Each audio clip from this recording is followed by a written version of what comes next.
Hey everyone. Gosh, we had some technical difficulties. Probably the combination of these incredible thunderstorms, even a tornado warning, and being technologically challenged in some ways. So hopefully you guys did not bail on the call, and you're going to still have time to hang out with me. So I'm really excited to do this first coaching call tonight. And again, thanks for bearing with me. I know there's probably just a few of you might even have gotten this link. We posted the link in Facebook, and hopefully a few of you will get on the call tonight, and we can go through the first couple of weeks, and I can fill you in on the excitement that I have about doing this new coaching program, and just so pumped to have some amazing players and coaches so passionate all around the world that are interested in taking this to another level. So I feel very fortunate, but we're gonna wait for a couple more minutes, and we're going to give people a chance to get on the call. But I wanted to show that I am here and we are live, and we got through those technical issues.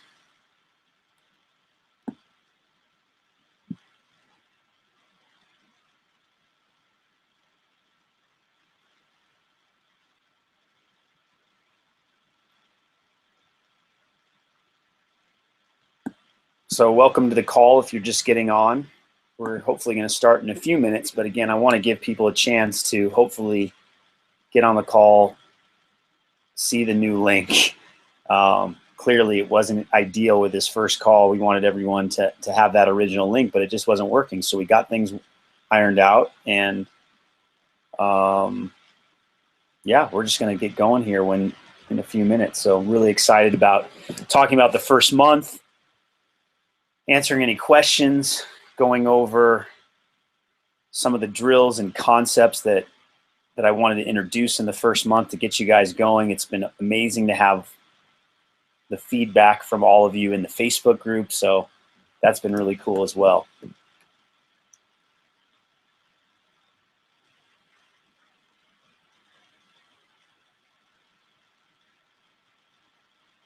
actually pretty new to this Google Hangout deal. I've done a web class before, but just we were working out the kinks tonight, and we've finally got it solved with this new link. So again, just happy to have people on the call.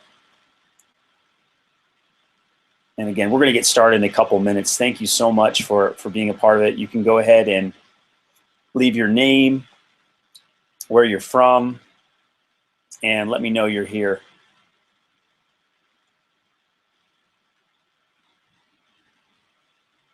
You can go ahead and leave those comments underneath the YouTube video. And one thing I want to mention is that you can actually watch this live call on Facebook. It's my understanding that that's going to work. So you could leave a question underneath the video on Facebook as well. So if you're having issues on YouTube, you can do that.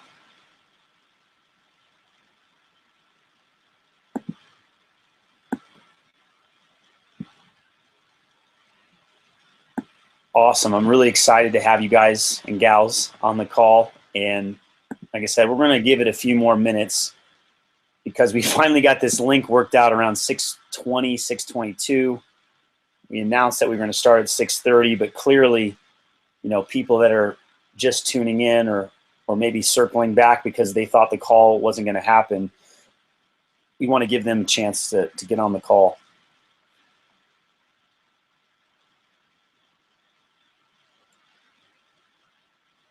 It's been an interesting experience putting this program together because I've never really done anything like this before. I had a membership site before, but we weren't as proactive and interactive. So, I'm actually learning with you guys and gals and want to grow with you as a coach and find out what works, what's not working. So this is really cool for me to also get to know at a more intimate level, to get to know you guys more, where you come from, what your background is, the challenges that you have. And what's been really cool is even in the Facebook group, just getting questions about mindset, nutrition, fitness, things unrelated to forehands and backhands, because you all well know that if you can put the total package together and find a program that works for you, you can see those results on the court. You can feel better on the court. You can also clearly feel better off the court as well. All right, we're at 6:31. I'm not going to start just yet because I do want to make sure there's a few more people that can get on the call. It's funny, like I mentioned before, I've done one web class before, and it's such a strange, I'm going to be totally real, it's such a strange concept, because here I am just talking to myself. I know some of you are on the call and listening, but I much prefer interaction. So the good news is you guys can leave your questions tonight underneath the YouTube video. You can leave your questions underneath in Facebook, underneath the video that's playing, and I will definitely answer those questions on the call. If for some reason I don't get to them, clearly I'll answer them in the Facebook group. I know there's a few of you that have posted videos and questions this week, and I've been a little behind because on Monday and Tuesday I spent 8 hours each day filming a new course, and this course is going to be amazing because it's really going to help you identify some key concepts that will clear things up for you. And I'll give you a little hint. It might have something to do with patterns of play, because it's something I haven't done yet. I've been waiting for the right time. And so I was filming all day. So I got behind. When you're on the court all day in the hot sun filming, it throws you behind, the regular daily work that I'm doing inside my business. So bear with me. I'll get to those questions in the Facebook group. And again, I just so grateful to have all of you. I think we have about 64, 65 members in the Insiders Club. Really cool. There's a little over 50 that are in the Facebook group.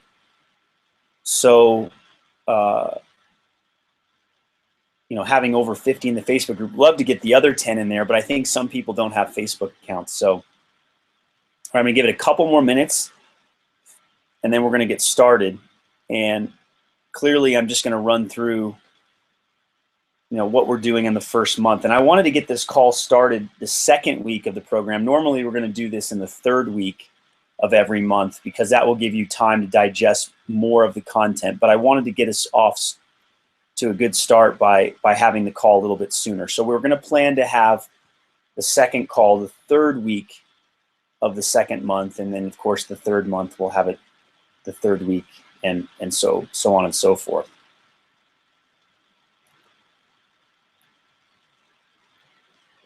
We'll give it maybe 90 seconds, 2 minutes, and then we'll get started. I'll give you an outline, and then I'll start looking as I'm talking about the lessons that we've gone over so far. I'll look at questions as well. Again, feel free to type in your name on the call, your level. I know a lot of you have introduced yourself in the Facebook group, but you can go ahead and do that again, and feel free to share again any challenges, any questions, anything you've learned from the first month. The more feedback that I get from you all, the better I can serve you and help you. Another bit of good news is that we literally had a tornado warning an hour ago, hail coming down, flooding at the Cherry Creek Mall. Denver's just been getting shellacked this spring and summer with rain. And clearly it's very green around here, but it's been pretty scary some of the evenings. I'm actually hunkered down in the basement right now, and I'm actually sitting on a floor. I don't have any chairs down here. So I got going down here because of the rain and the hail and the tornado warning. So I was like, I'm not even going to mess with it. I'm just going to get down to the basement. But it's totally calm now and totally nice. All right, let's get started. So the Tennis Insiders Club. So a few months ago, I came up with this concept because I thought it would be really interesting to be able to bring a small, close-knit group of passionate tennis players to work with me online more directly. Now, before I had total tennis training, I would share a lesson in a tennis lesson and a fitness workout every week. We did that for about 3 years, and I just felt like we needed something new, something different. and something, again, where I could interact. And so I wanted to create more community. I wanted to attract players and coaches that want to go to the next level, that clearly have the same mindset that I have. And if they don't have the same mindset, hopefully over time, over a 6-month period, I can share with you insights and things that are working for me on and off the court. And again, getting more feedback from all of you on what's working and what isn't working. So just wanted to create a more intimate experience, create more community. That's why we're going to do the monthly calls. That's why, so you can, see me, hear me, we can talk, I can answer your questions. We've got the Facebook group. And I also wanted to give you more of a step-by-step progression. So when I went about looking at this program, I thought, okay, what are all the lessons that I've taught over the last 7 years that I would say are, when you look at the 80-20 rule, or the 90, the top 5% of all lessons, like where can we give you the biggest results in the shortest amount of time possible? And so I was looking at it like what were the lessons that were so powerful that I shared with players over the years, either watching them compete or playing or in lessons with me. And I started noticing some distinct patterns and some distinct challenges that players, whether they were 3-0s, 4-0s, 5-0s, college players or pros, I knew that a lot of players were having the same challenges. So if we could just hone in and focus on the key concepts that players are struggling with and get players to think the right way, to think in a way that the pros think, and what they focus on a daily basis. And interestingly enough, you'll notice a common theme through my teaching and through the lessons in the Insiders Club program. You're going to notice that a lot of it is mindset and how you make corrections with your mistakes, how you visualize on the court, and you can break that all down with your ground strokes, your serves, your volleys, your strategy. It all comes back to how you approach the game. And so that's hopefully one of the biggest payoffs that I can give you in this program, is to understand what's going through my mind as a player and as a coach, what I feel like a lot of the top pros are doing. And you might not have that insight because you haven't been inside the ropes with the best players in the world as a pro, and you haven't coached like I've coached, where I've really seen the challenges players have had and been able to draw on my experience, draw on the experiences that I've shared, that I've learned from other coaches, and to bring all this collection of information and ideas to you. So the first month, I chose this concept of building your foundation. So what I wanted to do is give you lessons that right away you could notice results, or notice something tangible, something positive. I mean, that's actually one big tenet of my coaching, is that I want players to feel a tangible result right away. So there can be this short-term tangible result where you notice something positive, and there could be the longer term where you might have to spend more time to get a certain skill. So with building your foundation, I created 4 lessons in the first week, and hopefully you've all had a chance to watch the lessons. But the first lesson was called Preparing to Play. And Preparing to Play, it was going to be about a 12 or 15 minute video. And what ended up happening was I went through everything. It ended up being this 45 minute gigantic, short length film. And the reason it worked out that way is I had to break out all of these components that you should be thinking about before you practice or play your matches. So I went over, packing your bag. I went over nutrition, important snacks and drinks and concepts there that you could have in your racket back on the go. I went over mindset, so things that you could do to prepare your mind. And one of the biggest things, and again, you'll probably see this answer a lot in the Facebook group, is I don't think people are aware of actually how they're thinking, how they're approaching their tennis. It's more of an unconscious feeling. And so one way to become more aware is to start journaling or to write things down. And so one thing that I talked about in that lesson where I went over mindset was having a notebook or note card on the court where you've written down 3 to 5 performance goals that you could review at before you step on the court, after you're done practicing to see how you did, and even on the court at changeovers. And I think that's a wasted opportunity if you're not doing that. I think clearly if you're having fun playing tennis and you're not taking it that seriously, okay, maybe you don't need to have a note card. But a lot of you out there are serious about your tennis, and you do tell me you're not playing as well as you can in the clutch, or you don't play up to your potential in matches. And I believe a big reason, not the whole reason, but a big reason is just getting off track with your focus.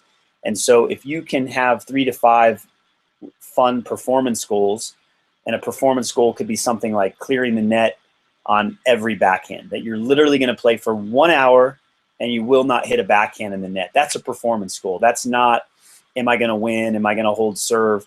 It's tangibly focusing on a skill where you're going to clear the net, or you're not going to hit a ball in the net. Or maybe it's an entire set where you work on your topspin backhand or your court positioning. I mean, just having 3 to 5 goals. Maybe it's even reacting in a positive way after you make mistakes. Instead of saying, gosh, I always miss that backhand, you catch yourself and you say, okay, next backhand, I'm going to clear the net. So that's an important key. The mindset key with preparing to play is to take the time to write down your goals or to rehearse your goals, on your way to the courts. And another thing that I talked about in there was breathing, closing your eyes and just doing a short little meditation, if you will, or breathing exercise to just slow down, gather yourself before you step on the court. So I gave you little visualization techniques, visualizing where you want to hit the ball, little breathing techniques, the note card concept. That was the mindset. And then we went through a 7 or 8 exercise set of dynamic warm-up exercises. So you can do that before you warm up, and then the shadow stroke exercises, and all of that added up to a 45-minute video, which we split up into different parts. But that is, that's a miss. That's really like something that's missed as well. Sorry, I couldn't get the words there, but it's important that you shadow stroke and that you focus on stepping into your forehand, your backhand, and take the time to do that after your practice to get more of that rehearsal. And again, if you're a little self-conscious and you don't want to do shadow strokes on the court with people watching, maybe you can do it at home. Maybe you could do it in your backyard, but you definitely want to take some time to integrate the dynamic warm-up exercises, the shadow stroke exercises, even if it's just a couple minutes. Just get the feeling of what it's like to move in a way that I'm showing you in that video. So really, I wanted to set the tone for that first week preparing to play. And just a minute here. I want to check to see if we have any questions here so far. Oh, okay. Good. Got a couple questions here, so we will get to them. I just want to quickly go through some of the other lessons. So we've got the preparing to play lesson, and the next lesson was what was it here? Sorry. Mini tennis, of course, mini tennis mastery. So we have mini tennis mastery, we have deep tennis, and we have don't stand so close to me. So we've prepared to play, we've got the preparation. Now mini tennis, a lot of players are starting with mini tennis and they're just kind of going through the motions and just hitting, warming up, hit and giggle, talking to their partner, how was their day, but there really isn't a tangible focus. And so again, it's very important if you're serious about your tennis to pay attention to the details. And so in that lesson, I broke down the details of getting inside the ball, which Tom actually asked that question. I'll address that now. He talks about getting inside the ball, and he says, the question I already asked on Facebook, what does it mean to hit inside the ball, and is it the opposite as outside? So inside the ball, what that means is essentially you're hitting slice, and it might be hard for me to demonstrate here, but you're essentially carving the inside of the ball, okay? So actually I have done a tennis demonstration video before, but you're essentially carving inside the ball. So you're going from the outside to the inside as you swing, and hopefully you can see the swing path in that video, the way that's being demonstrated. But if you can create a little bit of side spin, now I'm not talking about just swiping across the ball recklessly, but it's a controlled motion. That side spin in combination with the underspin gives you that added control. And if you watch the pros, the best pros in the world, when they slice their backhand, they do get slightly inside the ball. Even if they hit a cross-court slice, they're coming across the ball with the correct tempo. Now, if you come across the ball and swing too fast, that's going to be trouble. But you want to get inside the ball and create a little bit of side spin, and that actually gives you more control. And that's what we're looking for. So you're going to practice getting inside the ball when you play mini tennis, creating a little bit of side spin. Now, with mini tennis, it might be a little hard to have excessive side spin, but you want to see if you can combine that with the underspin. So, Tom, hopefully I answered that question to the level that you're asking for. If not, clearly you could ask it in a different way, or you could ask it again on Facebook, and I'll try to hammer it out for you. But that's really important for control. And I also showed in that lesson how you could have all slice. You can alternate slice topspin. You can go with, there's so many different combinations you can work on with your partner. You can play straight ahead. You can play cross court. You can play in all four boxes to have to work on your footwork. And it's also important to be very, very active with your feet. So a lot of people, when they're playing mini tennis, they're just really flat-footed. So the key concepts, again, active with the feet. You could work on getting inside the ball a little bit with your slice. That's a more advanced concept. But again, I try to blend the basic fundamentals with some advanced information so that all of you who are at different levels can try different things and have different experiences.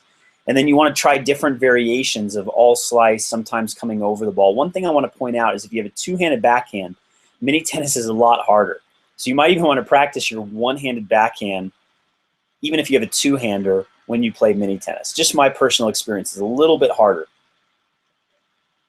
The next lesson is deep tennis, and I wanted to show that lesson. I've really never seen any coaches teach before. That was kind of my own thing that I came up with, and the reason why I came up with it was that I grew up at high altitude, had a tendency to pull off the ball, and especially my backhand side, and hit short. And extension is the name of the game. Well, it's not the complete name of the game, but it's very important for most players. I've rarely seen a player extend too much. So what I find interesting, and when I've looked at the game of tennis and I've thought a lot about it, probably overanalyzed it more than most, what I've realized is that players work on mini tennis, but they don't work on depth enough. So they play mini tennis and they move back to the baseline and then they start hitting. So this deep concept, this deep tennis concept that I like is to move 10 feet behind the baseline and try to hit the ball higher, try to hit the ball deeper. Now, two things might happen here. Number one, when you first start, you might realize how short you're hitting the ball because there's so much more distance. When you add another 10 feet, that's pretty significant. So you've got to hit it higher, you've got to hit it deeper, you've got to aim deeper, you've got to try to miss long, you've got to finish with your hands out in front. I mean, there's a lot of things you can try there, but the goal is to work on extension. So if you're spending 5 minutes a day with this drill, you're going to start to get the muscle memory to hit with extension. I remember there were times when when I was pulling off the ball, I would literally swing and try to just crush the ball. And because I had the right amount of topspin, the ball would still drop in the court at low altitude. So I've found that that's been really interesting to move back and work on that extension and to see if I can get that height and depth. And, you know, you could run into a problem where you move back up to the baseline and you're hitting long, but maybe you just need to start aiming lower, not really change your swing path, keep the swing path, but just aim lower. Now, the second thing I wanted to mention that could be a problem is if your partner is hitting short. So if you're playing deep and he's hitting short and you've got to move up to hit the ball, that kind of defeats the purpose. So you want to try to get a partner that can hit the ball deep and high as well, so you're not having to run up inside the baseline or get a ball on 2 bounces. It kind of defeats the purpose. So you definitely would want to work with a partner that can hit the ball high and deep. The fourth lesson in this series, so we had preparing to play, we had mini tennis mastery, we have deep tennis. The fourth lesson in week 1 was the don't stand so close to me. And I think there was a question about that. But what I like about don't stand so close to me, and you'll hear me talk about this throughout the course, is that there's this misnomer. There's this misinformation out there that you need to stand on the baseline or stand close to the baseline and take the ball early. And believe me, there's a place for that. There's a time and a place for that. But I find that a lot of rec players get themselves into trouble because they're standing too darn close to the baseline. So why not? And I've seen this with lessons I've given to adults. Now, I have worked more with juniors, which, again, juniors are being taught to stand on the baseline, and it's getting them into trouble. And I've worked with them more, but I've also worked with adults where they start on the baseline, they're short hopping balls, and they're pulling off the ball, and they're having to back up on shots they should never be backing up on. And so I understand the concept of court positioning, but my belief as a coach is I got to get you guys comfortable in a place behind the baseline where you can step in on your front foot and take a full cut at the ball. I don't want you short hopping. I don't want you hitting off your back foot. I don't want you backing up unless you absolutely have to. And I find that rec players have to back up way more than is necessary. And it's all because they've been told by coaches to stand closer to the baseline, take the ball early. You can do that if you're not getting hurt with the deep balls, but many of you are. So I wanted Don't Stand So Close to Me to come early in this program so that you all could practice moving back 4 to 6 feet behind the baseline, having a good split step, and then starting to cut angles, moving up to the ball, getting your body weight and momentum behind the ball. If the ball's in the middle, you still move up to the ball and get it on 1 bounce and get on your front foot and take a full cut at the ball. If you're playing a player that hits slow and short, of course, you've got to stand on the baseline. But if you're playing a player that hits high, deep, with more topspin, flat, hard, you've got to back it up, find a comfortable position, and then move up to the ball. So you're constantly playing with your up and back position. And many players just get set in one position and don't adjust. And so I want you all to be able to move back, give yourself more time and space. Time and space is the name of the game in tennis. Watch the pros. I know the pros are crushing the ball. They're hitting the ball with heavy spin. They're hitting the ball deep. But you also, if you notice, a lot of them are standing or hitting the ball where it lands just past the service line. They're not always hitting deep, but their positioning is well behind the baseline. And of course, if they hit an aggressive shot and put their opponent on the defensive, yes, then they move up on the baseline. But if you watch Stan Wawrinka at the French Open, I don't know if you noticed, but when he played Federer, when he played Djokovic, he was oftentimes, especially in the return games, he was standing further back than the other guys, and he was still dictating because he was taking big cuts at the ball. So some of you out there might have compact swings. You don't take full cuts like Wawrinka, I understand, so maybe you do have to take the ball a little earlier. But I did want to present a concept of moving back. So hopefully you've had a chance to practice that and you've gotten some results. Before I move to week 2, let me just look real quick here and answer a couple of questions because I think this would be a good time. Mark asks, don't stand so close to me, worked well in my match today. I play senior tennis and my opponents are excellent on drop shots, so I'm concerned I may not make it up to the drop shots. Any suggestions?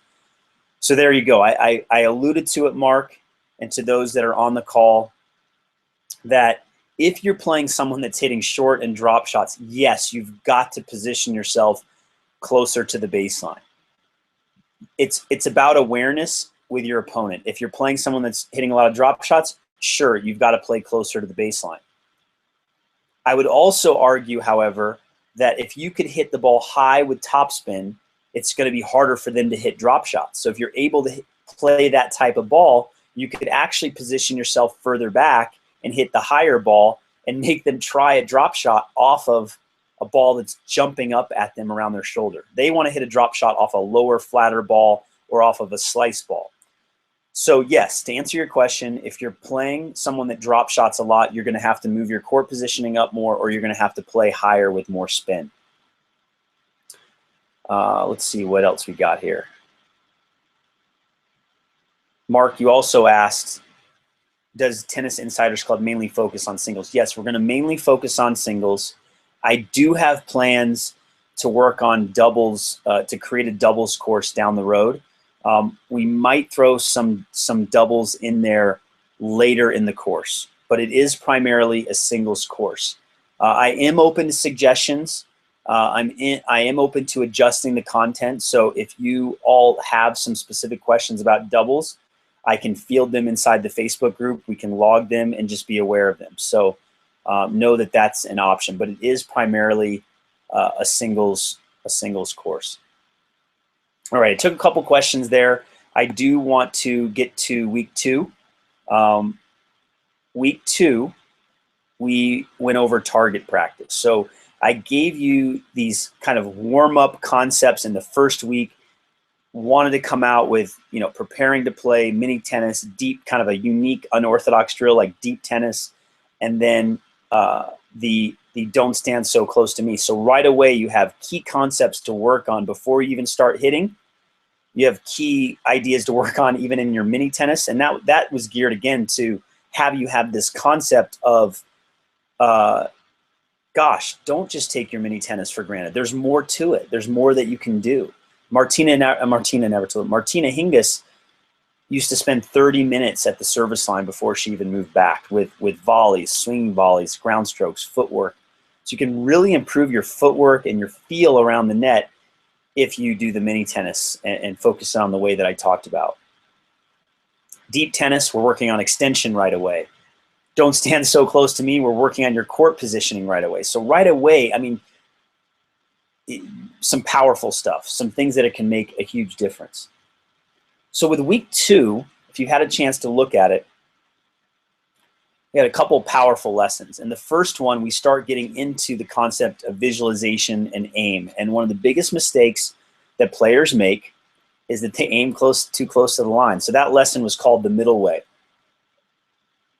We call it the middle way because I'd love for you all to get more comfortable playing aggressively through the middle of the court, assuming that your technique and your strokes lend itself to swinging aggressively. If you don't have that in your toolbox, then you still can play through the middle of the court, but you might play high with topspin or low with slice.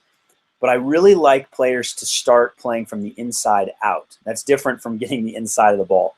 From the inside out essentially means we're going to play through the middle of the court, and when you get openings, then you can hit more angles or play closer to the sidelines.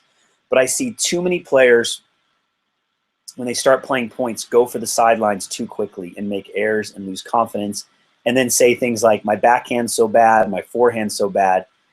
And it's funny, quick story, U.S. Tennis Congress, Tucson, Arizona. I think some of you have gone out to before. I hope you can make it out in October. I was working with some adult players, and they were saying those types of negative things about their game. And I literally gave them one task. I said, okay, here's what I need you to do. Every ball at this point has got to go down the middle of the court. I don't need you to hit anywhere else. Just please hit the ball down the middle of the court. And this one guy that I'm friends with now, he did, and it worked. He literally focused only on hitting down the middle of the court. And what's interesting when you do that, I have a theory that your brain actually knows where to hit the ball away from the middle, even though you're trying to hit down the middle. So in other words, you're planning on hitting the ball down the middle of the court no matter what happens. Hit it to your opponent. Don't make them run. Sure, there's a time and a place to make your opponent run, but hit it right at him. And what happens is you could be a little late and the ball goes down the line. You could be a little early and the ball goes cross court. So you essentially start running your opponent just by making mistakes.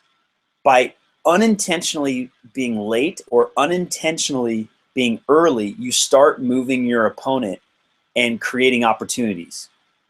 So yes, if you catch the ball a little early and the ball goes cross court and makes your opponent move, maybe the next ball you can go to the open court a little bit more.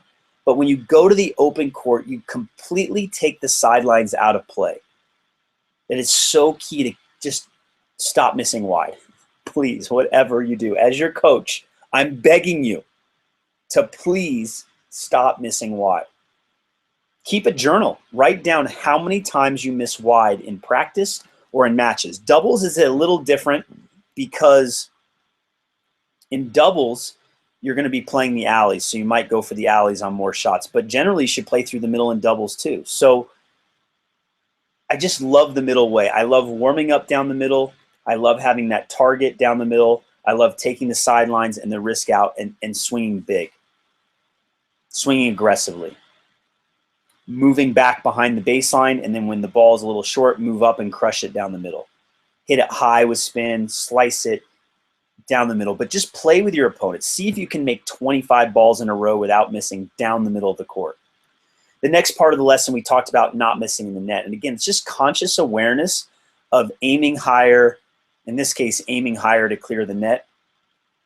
But really, I don't want to say be hard on yourself, but just be aware. If you miss in the net, maybe there's a penalty. Maybe it's a push-up. Maybe it's a run for a quick sprint. You just don't want to let yourself off the hook by making too many net errors. I mean, the net error is not a great error to make unless you just rope a forehand or backhand and hit the tape. But I would say that the wide error could even be worse than the net error. It's probably a tie for first.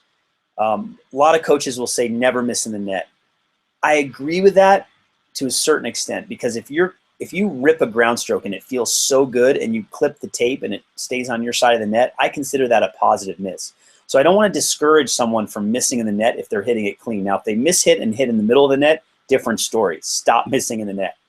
But I actually like people to focus first on not missing wide, and then we clear the net.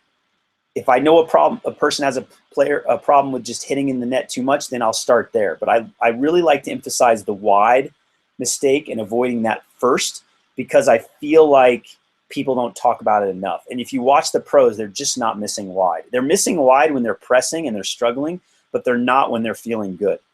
So pay attention to that. See what the pros are doing. And then finally, missing long. You can set goals. I would set goals where at times I would try to miss long. Like literally, instead of worrying about winning points, I would try to miss long.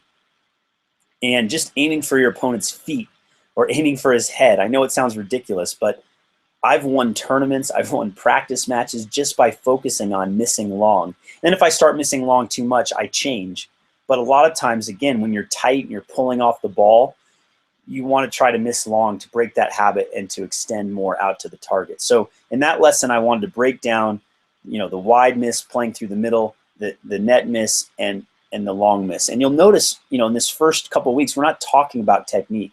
We're focusing on a little bit of everything, feel, visualization, footwork, because that is the premise of the way that I teach. I want people, I am a highly technical coach, but I want players to improve without having to change their strokes per se. And the final lesson of week 2 is all about it's the cross-court secret. And this is more of a warm-up drill. But I had a student, she actually just signed with LSU. I'm really excited for her. We'll be pulling for her the next couple of years. But when she would warm up, sometimes she's laid on her forehand and the ball, she'd still make the ball when she's warming up, but the ball would go down the line. So she's getting in the habit of hitting down the line in her warm-up. And I think when she starts playing points, I noticed she would hit down the line too much and not mean to or be late. So I like this cross-court secret. It's a highly advanced drill that many of you might struggle with at first, but it will improve your accuracy. If you can put targets down on either half of the middle line, and when you're hitting forehands, you're going to hit slightly cross-court, and when you're hitting backhands, you're going to hit slightly cross-court. So you're just you're still hitting down the middle in your warm-up. You're not hitting away from your opponent, but you're trying to be more accurate and actually hit the ball more cross-court. Not fully cross-court, just a little bit cross-court. And that actually, again, it helps you to dial in your aim. Imagine if you practice these drills every day for a year with this type of focus. Imagine how much you're going to improve. I mean, that's my whole goal, is to give you the drills and concepts that I would be working with Roger Federer on if I saw the issue, or I'd be working with a college team on. If I saw these problems, I would be doing the exact same drills.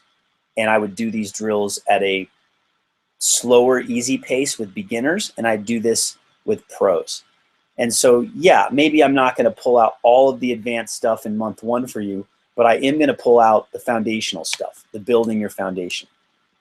So week 1 and week 2, exciting stuff, preparing to play, the different drills, and then target practice. Week 3 coming up, we're going to focus a little more on the hands and the feet. So I'm excited to bring that to you in week 3. And of course, in week 4, I've got some great stuff too. I'll give you, again, a little hint because I know you guys are so committed. We're going to focus a little more on strategy in week 4.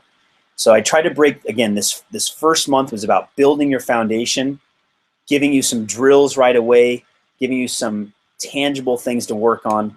Week 2, targets. Week 3, hands and feet. Week 4, strategy.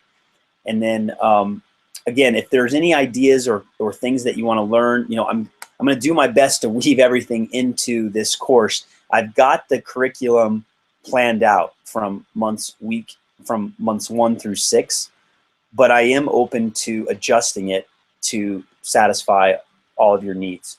So let's go ahead and see if there's some more questions right now to take a look at.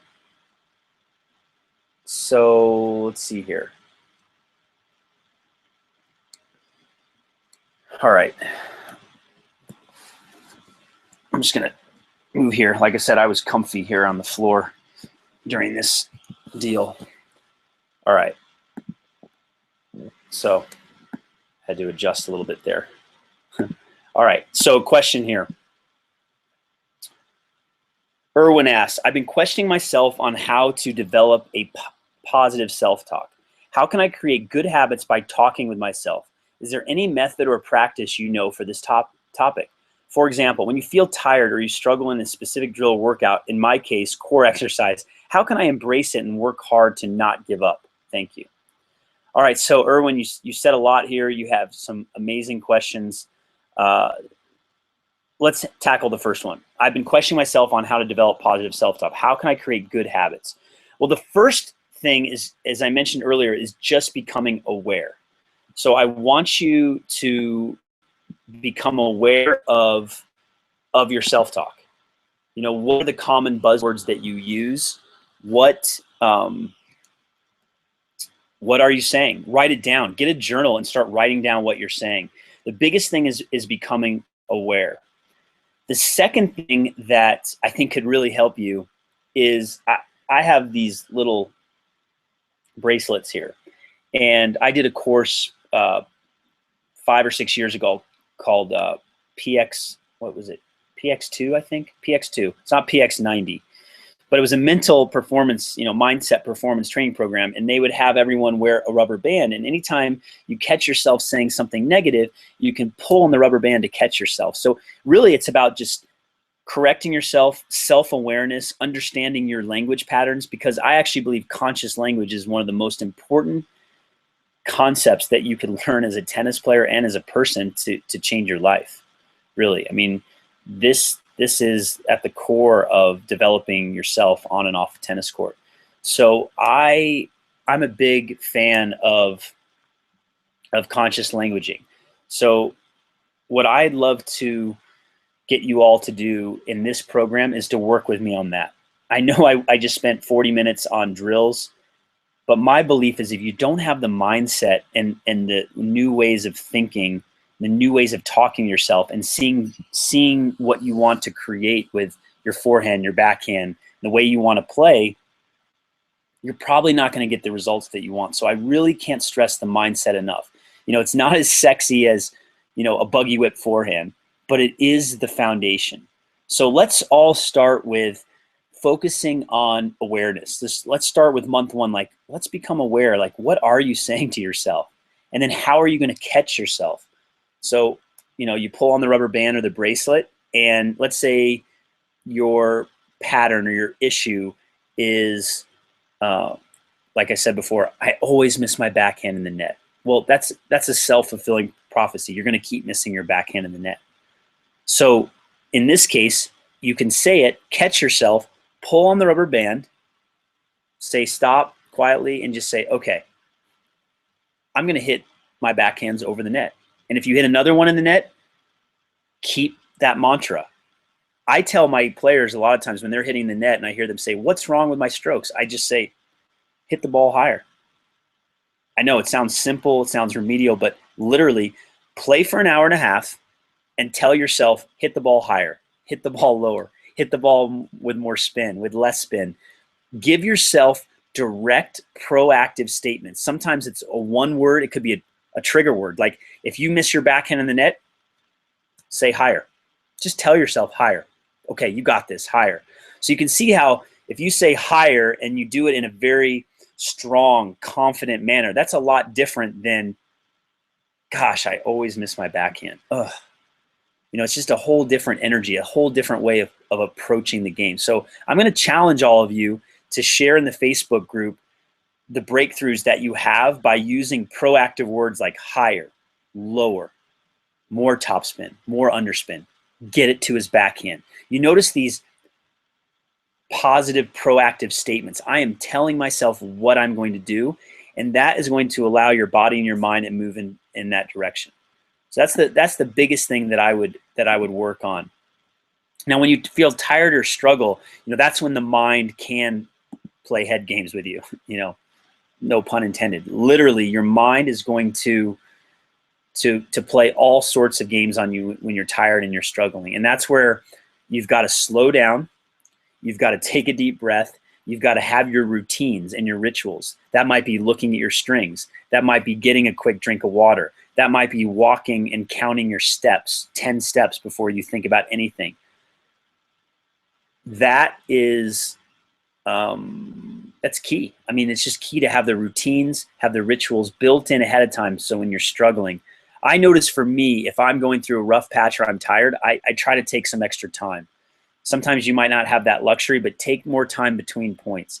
Take more time at a changeover. If you're practicing and you miss 5 backhands in a row and you're so frustrated, sit down for a minute or two.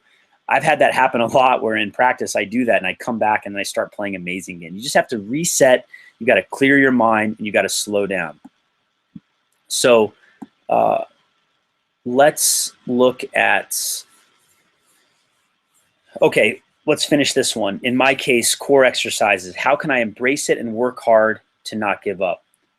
Well, first of all, it helps to have a coach. So if you have a coach or an accountability partner doing the exercises with you, you're less likely to give up. So I think you can get another 20, 30% out of yourself if you have a coach or a training partner. The next best thing would be to have an accountability partner inside the Tennis Insiders Club, so you can tell them, hey, I'm going to do my core exercises today. This is my goal. And then you can report back to them.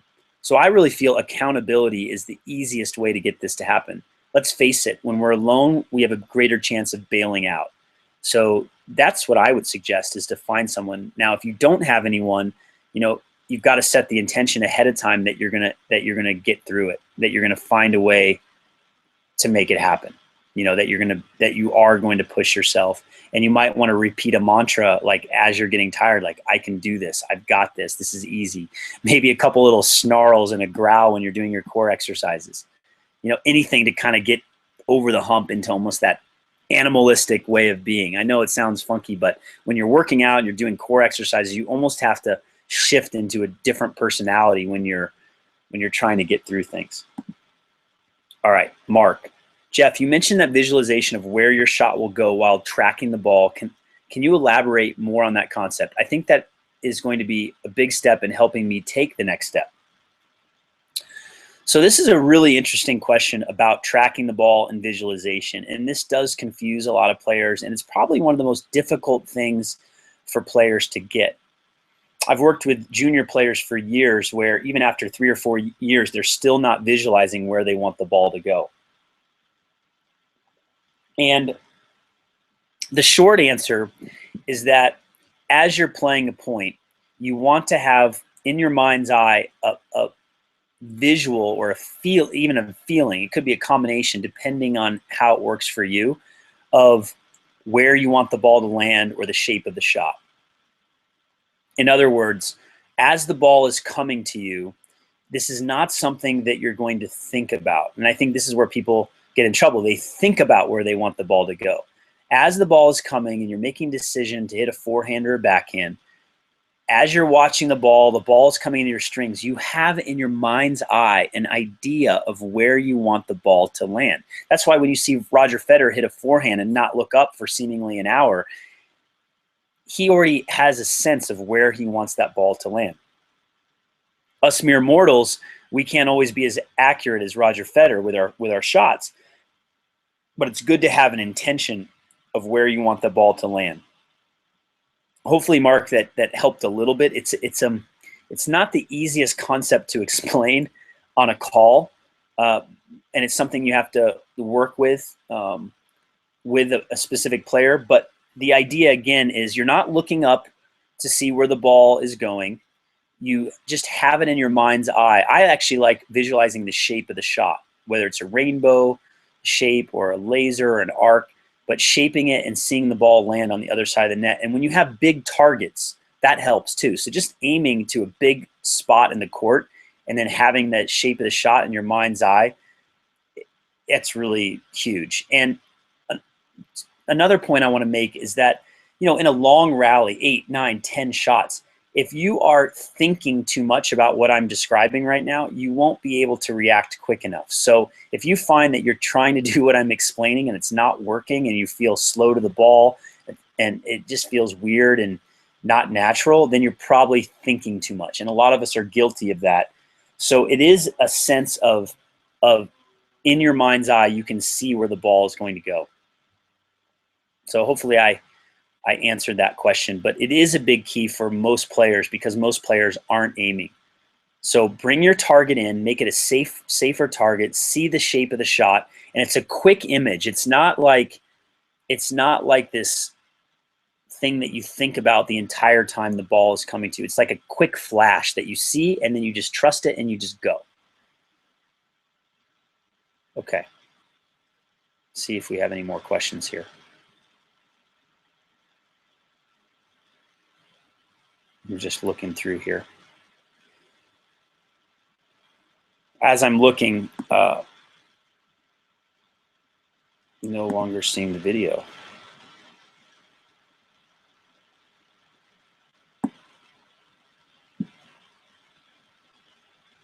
Can you guys still see me here?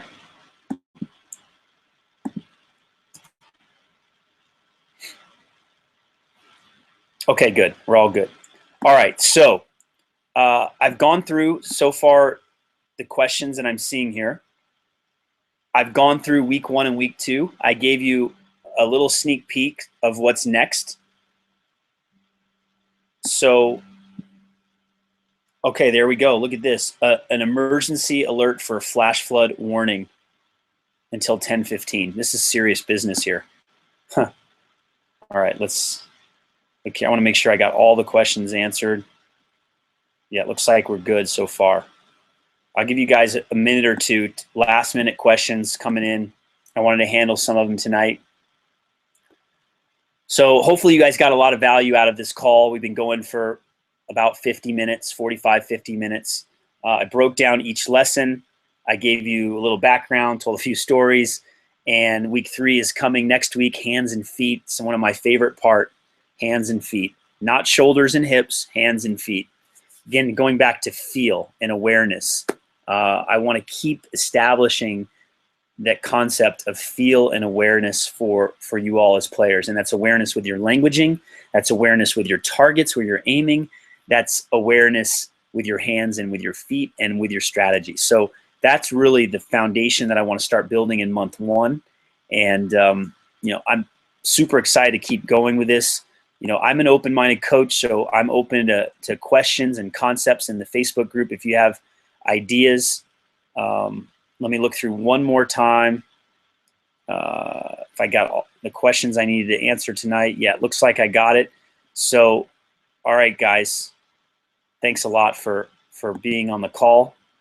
I really enjoyed it. We'll iron out the technical details for next month, and we'll make sure we get you a recording of this call. So thanks again, and we'll see you at the next one. We'll also see you at the Facebook group, and we'll see you on the courts at my lessons. Talk to you later.